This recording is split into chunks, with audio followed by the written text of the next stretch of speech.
summer you left Belle-Reve. Some Dad died and you left us. It is just incredible, Blanche, how well you're looking. Stella, there's only 2 rooms. I don't see where you're going to put me. We're going to put you right here.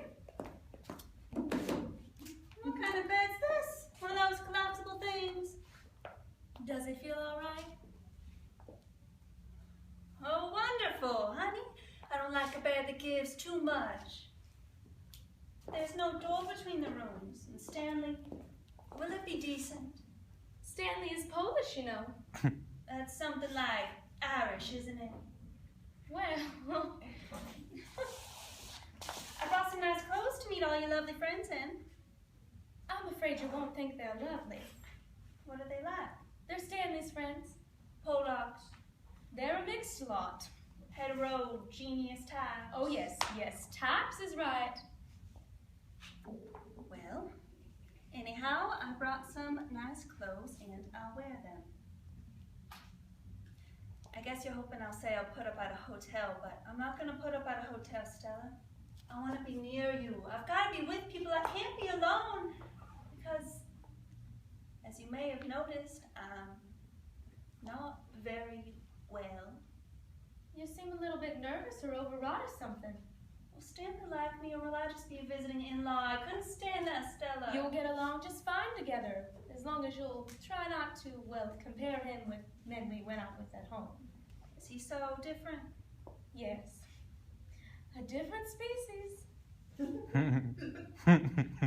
what way? What's he like? Oh, you can't describe someone you're in love with. Here's a picture of him. An officer. A master sergeant in the engineers corps. Those are his decorations. And he must have had those on when you met him. I assure you I was not just blinded by all the brass. But of course, there were things to adjust myself to later on. Such as his civilian background. How did he take it when you told him I was coming? Oh, Stanley doesn't know yet. You haven't told him? He's on the road a good deal. Oh, he travels. Yes. Good. I mean, isn't it? I can hardly stand it when he's gone for a night. Why, Stella? And when he's gone for a week, I nearly go wild. Gracious. And when he comes back, I cry on his lap like a baby. I guess that is what is meant by being in love.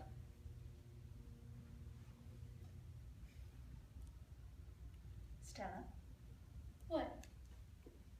I haven't asked you the things you probably thought I was going to ask you, so I expect you to be understanding of the things that I have to tell you. What, Blanche? You're going to reproach me. You're bound to reproach me, but before you do, take into consideration, you left. I stayed and struggled. You came to New Orleans and looked after yourself. I stayed at Belle-Reve and tried to hold it all together. I'm not meaning this in any reproachful way, but all the burden descended on my shoulders. The best I could do was make my own living, Blanche. I know, but you were the one that abandoned Belle-Reve, not I. I stayed and fought for it, bled for it, almost died for it. Stop this hysterical outburst and tell me what's happened. I knew you would, Stella. I knew you would take this attitude about it. About what? Please. The loss. The loss. Belle-Reve? Lost, is it? Yes, Stella.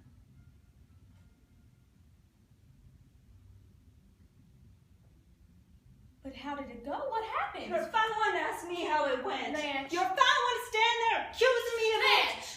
I took the blows in my face and body.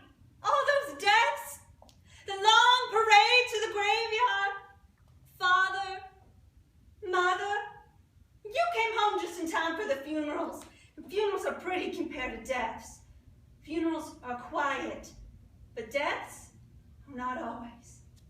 You never suspect there was a struggle for breath and bleeding. You never dreamed, but I saw!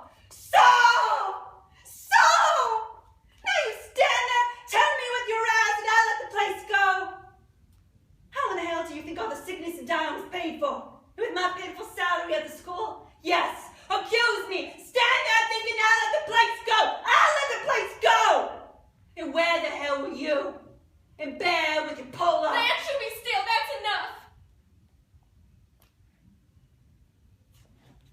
Where are you going? To the bathroom to wash my face. Stella. Stella, you're crying.